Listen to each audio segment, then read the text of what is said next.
Harold Ford Jr. saying, oddly enough, that it was good to hear President Bush's voice when it came to getting involved with Bill Clinton on the Haitian relief effort. Harold Ford is basically a Republican now. I mean, is he not? He wasn't sure which side was the right side in terms of the Iraq War. He's happy to hear George W. Bush's voice. Let's take a listen to him. It was good to hear President Bush's voice. I hadn't heard it in a while, as we both commented. And in a lot of ways, this is the first time, at least that I can think of, that he's been called upon to lead a national effort like this. Granted, we hope there are not many efforts that have to be led like this, but this is the first that he will join with President Clinton. His father did, obviously, after the tsunami in Asia. With great success. And you have to think. Okay. Harold Ford his delivery is sounding more and more like Jesse Jackson's. It's happening slowly. And you may not even notice it. If you compare that clip of Harold Ford Jr. to one from 2 years ago, he's starting to develop a delivery not unlike Jesse Jackson. And it's good to hear George W. Bush's voice. What is he talking about? And we'll play a clip of George W. Bush in a second talking about this.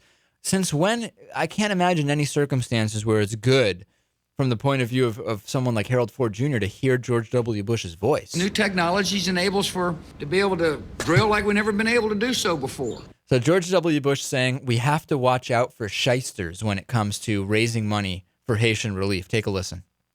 First of all, it takes time to get the supplies in place.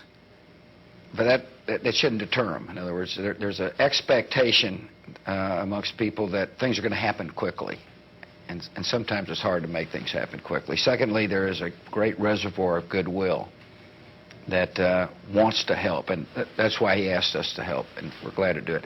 I need to put a pitch in for the Clinton Bush HaitiFund.org.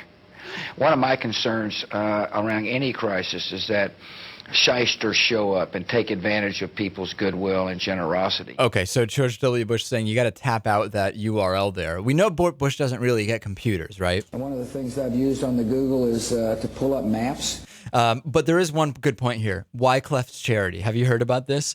Wyclef Jeans, the former Fugees member who is from Haiti, he immediately, within minutes of the earthquake, started raising funds for his Yele, Haiti charity.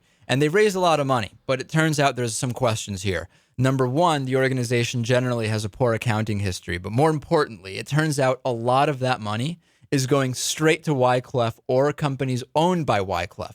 Here's an example.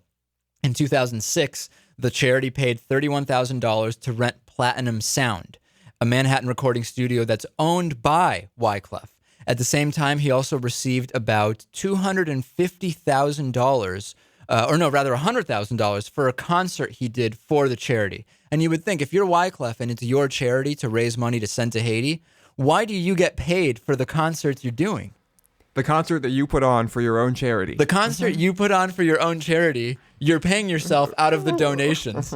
It's incredible. What a business. I know. It's an incredible business. Brilliant. And it just makes no sense. It really makes no sense. Let's skip ahead also. Jim Nantz, the football commentator, tennis commentator, confusing the pronunciation of Haiti in what is a bizarre way. Take a listen.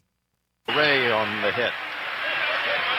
Tonight, 60 Minutes joins up with the 82nd Airborne as U.S. soldiers move in to help Haiti. Plus, the small island in the Pacific with a big reputation for creating it. Okay, so Jim Nantz, a little confused there, referring to Haiti as Haiti. And it seems he should stick to football. And in his defense, he was just reading this. He didn't choose to start talking about Haiti. It's not like when Al Michaels started talking about we're in the right state for flip-flopping in Massachusetts and ended up sounding like a fool. Completely different. Also, bizarre comments from Danny Glover, and we don't have to listen to this, saying that along the lines of Pat Robertson, that what we did at the climate change summit is what brought on this incredible tragedy in Haiti. Hard to believe.